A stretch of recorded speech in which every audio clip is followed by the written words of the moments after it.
Okay, I want to heal off screen because of that catastrophe that happened towards the end of the last part where I was almost at the mercy of a freaking Clefable. All because I missed twice with Meteor Mash. Yeah, 90% accuracy, my ass. You know, had that battle gone in a different direction, then I'm pretty sure I would have done a little bit more last video, but sadly that wasn't the case. Now, before I got interrupted by this Gabite, I saw that there were two pathways. The upper path, which will take me back to the main room, or the optional path over to the right, which will take me to an eventual double battle, as well as a few items. I'm going to take the upper path first, so that way I can fight that trainer over there. Well, actually, you could skip out on him by going this way, but I'm going to fight him anyway because he has 5 Pokemon on his team, and I definitely need the experience points. Oh yes, off screen, I took a look at some of the TMs that I have, and yes, I can confirm it. Meteor Mash has more power than Flash Cannon, so I guess it was a good call for me to give Meteor Mash to Lucario, despite the fact that I missed twice last video. Although, had I given Lucario Flash Cannon instead, I'm pretty sure that Clefable would have survived, so whatever happened last video would have happened either way. Okay, moving on to something else. As you know, there's another Terra Raid battle event going on in Scarlet and Violet featuring a 7-star Emboar. Oh, Flamethrower? Well, Licky Licky's special attack stat is okay, it's almost the same as its attack, but I'm not expecting this to do much. Okay, I guess maybe I'll heal that off a little bit later. Okay, as I was saying, a 7-star Emboar, which started yesterday on the 14th, and it'll end tomorrow on the 16th. And it'll come back on June 21st and end on June 23rd. Oh yeah, so back in part 112, I said that somebody here has a Hippowdon, and yeah, it's this guy. But don't worry, this is not a Sandstorm team, so I'm not going to be exposed to potential combos that work in a Sandstorm. Okay, so this Emboar, its double is, well, I think you know what it is by now. Its ability is Reckless, its Terra type is Electric, its nature is Brave, and its moves consist of Flare Blitz, Drain Punch, Wild Charge, and Head Smash. And its additional moves include Bulk Up and Heat Crash. Oh, Ice Fang? Okay, hopefully that doesn't freeze me. If so, then I'm probably going to have to switch to something else. Okay, good thing that didn't freeze me. So, how would I go about against that Emboar? Well, before I make this video, I took a look online to see what ground-type Pokemon could help me out against that Emboar, and I found 4 perfect ground-type Pokemon. Flygon, Garchomp, Mudsdale, and Swampert. Yeah, I said Flygon because, well, even though it doesn't have the best defenses in the world, I believe both of its defenses are 80. Yeah, Flygon can resist moves like Flare Blitz, Head Smash, Heat Crash, and it's also immune to Wild Charge, so yeah, I guess that could help you out. Although, if that Emboar does go for Bulk Up, then that could possibly mean trouble.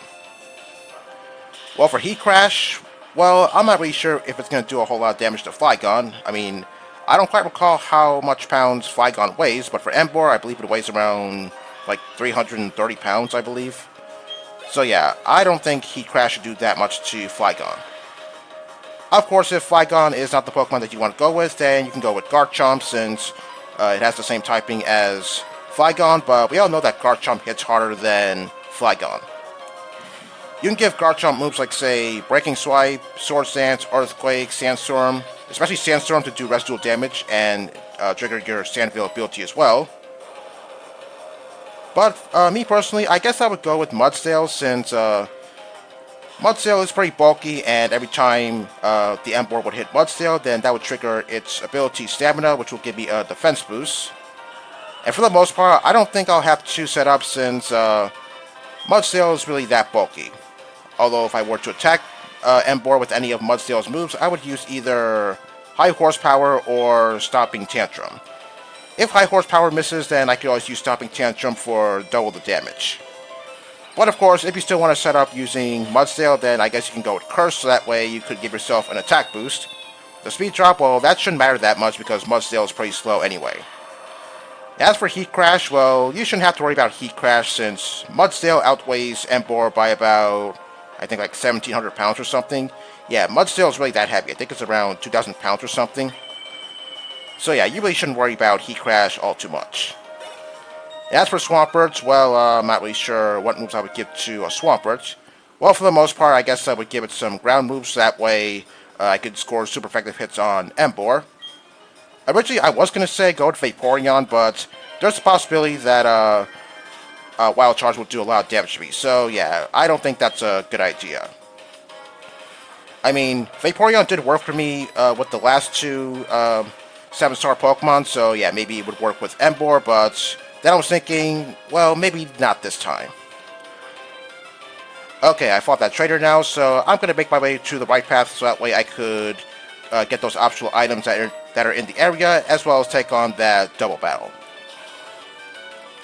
So yeah, I haven't gone after that Emboar yet because I don't have the right Pokemon, but yeah, if I do go after that Emboar, then I guess I'll tell you how it went. But for now, I haven't done so yet since I've been real busy. But of course, I would have to give some Pokemon some good EVs, so that way they can actually stand a chance against that 7-star Emboar. Okay, I was tempted to go with Drain Punch, but that Steelix might survive because it has 200 in defense, and there's no telling what this Steelix could possibly do.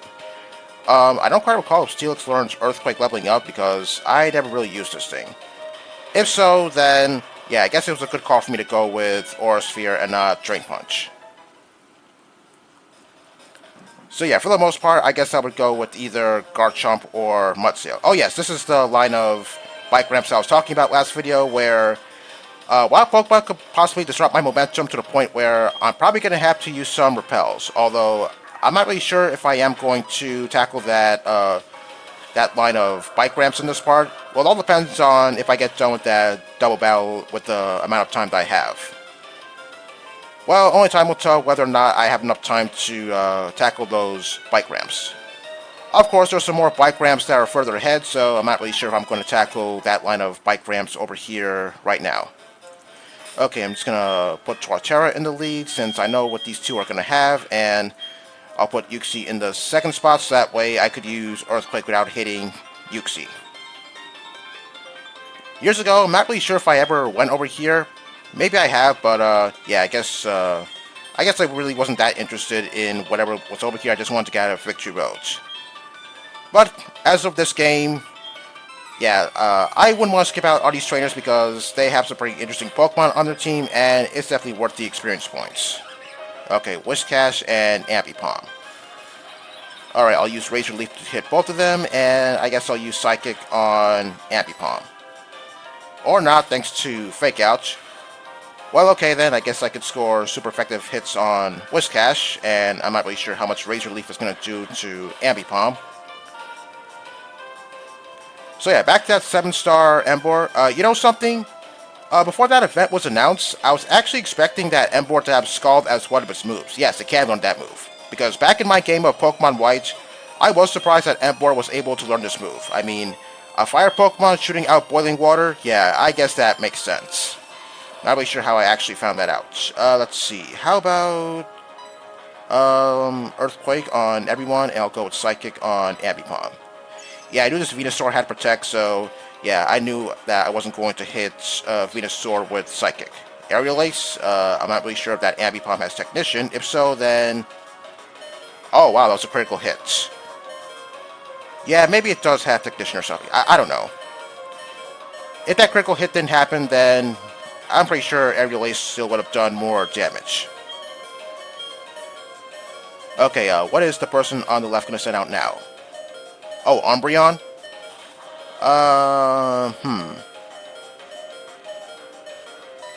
Okay, I guess I'll go with Earthquake on everyone, and I'll use Psychic on Venusaur. Hopefully, Venusaur goes down in one hit. Umbreon, I'm not really worried about Umbreon all that much since it's not really much of a attacker. I mean, I never used Umbreon in my life, but I know for a fact that Umbreon can't really do a whole lot of damage. Although Umbreon does have some good defenses, so yeah, I am expecting this thing to survive my Earthquake. No surprise there. Okay, how much is it going to do? Okay, not as much as I expected. Oh, it's not aimed for Torterra? Well, okay, I'll gladly take that. Okay, I didn't get poisoned. That's good. Okay, Earthquake again, and I'll use Moonblast to finish off Umbreon. So yeah, that's 7-star Emboar. Yeah, it looks to me like this thing's going to be one hell of a Pokemon to take down, but hopefully you have the right Pokemon to use against that Emboar. I mean, I don't see Reckless on Emboar all too much, but seeing moves like Flare Blitz, Wild Charge, and Head Smash, yeah, that's definitely going to do a number on your team. Okay, Torterra is in the red, so it looks like I have to switch over to something else. Okay, what do you have to say? Okay, that's pretty interesting. Okay, I'm going to put Garatina in the lead. I really want to use Honchkrow, but since I'm in a cave, yeah, Honchkrow can't really benefit well from caves. Oops, okay, looks like I didn't have enough momentum. Alright, there we go.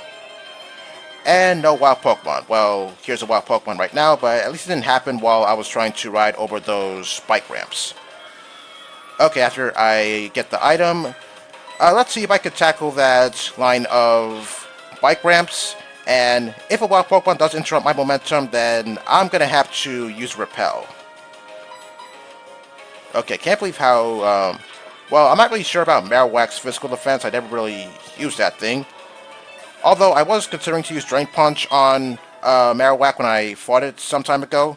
But I'm not really sure if that's a good idea because I'm not really sure if Drain Punch will do that much damage to a Marowak. Oh yeah, so that rare candy I picked up, I don't think it was a rare candy in the original games. I'm pretty sure it was the TM for Stone Edge. I'm not really sure if I got that TM already.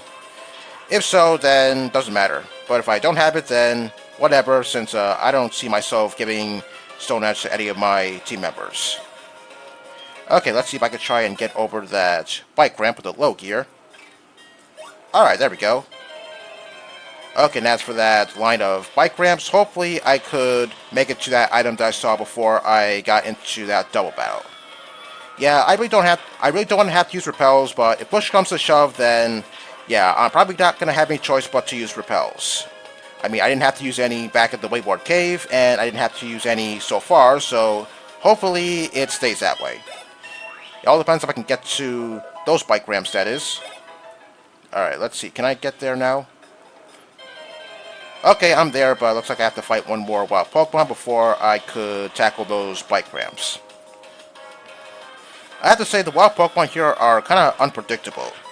I mean, I would have one Pokemon do all the fighting in Victory Road, but yeah, that's not a good idea because that's going to deprive my other team members of experience points. Especially Honchkrow, since I haven't been using it much for obvious reasons. Alright, critical hit takes down that Steelix. Okay, let's see if I could make it across that line of bike ramps without using any repels. Alright, perfect. Okay, I didn't have to use any repels. Okay, I think my business here is done, but I'm not really sure if I have any more time to fight trainers, so I guess I'll go to the healing spot to heal up my team, especially Torterra, since its HP is in the red, and I definitely don't want to continue if Torterra's HP is in the red, because I'm probably going to need it for other things. Yeah, once I get back to the main room, there's still going to be a lot more for me to do in Victory Road. Okay, I really love how these Marowaks are using Belly Drum, despite the fact that they don't have a whole lot of HP anymore. Yeah, the AI does some questionable things. Yeah, I can't really question it all that much. You know what? Yeah, maybe I could have used repels back there so that way I can get to the healing spot a little bit faster, but then again, getting some experience points here is pretty crucial for me since the Elite Four is pretty tough, and I need as much levels as I can, otherwise I'm possibly going to get dominated. And I had no idea that you could find Licky Tongue here. Well, I'm not a huge expert on this game, I just know that there's a lot of changes in this game.